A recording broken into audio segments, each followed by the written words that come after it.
a énormément de solidarité finalement qui se révèle pendant la crise là actuellement. Alors en fait, je suis donc volontaire de solidarité internationale envoyée par France Volontaire. C'est une mission qui est du coup cofinancée par la région Réunion et l'Union européenne. Et je travaille donc à Moroni, en Union des Comores, avec la Croix-Rouge française et le Croissant-Rouge comorien. Je continue à travailler sur mes missions, mais en télétravail.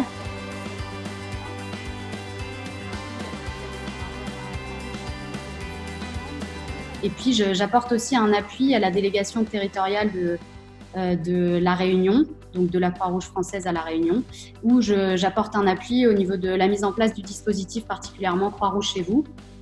Je suis Benjamin Martin, je suis chargé de la coopération régionale entre la Réunion et les Seychelles. C'est un poste qui est financé par les fonds européens Interreg et la région Réunion, en partenariat avec le ministère des Affaires étrangères seychellois. La coopération entre nos villes dans le contexte de crise actuelle est compliquée, très compliquée.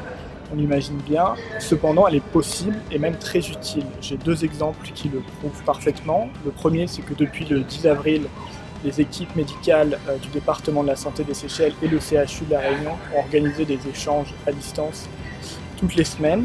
Ces échanges ont permis de renforcer l'expertise sanitaire et médicale de nos territoires. Et le deuxième exemple, c'est une initiative qui est portée par l'ALEFPA et le ministère des Affaires familiales seychellois.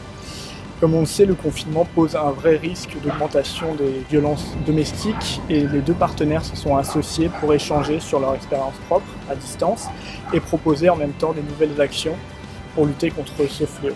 La coopération entre la Réunion et les Seychelles continue donc et elle s'adapte au contexte pour mieux répondre aux besoins de nos territoires. Et elle se fait grâce à la solidarité entre les partenaires à la Réunion et les Seychelles et le soutien de l'Union européenne.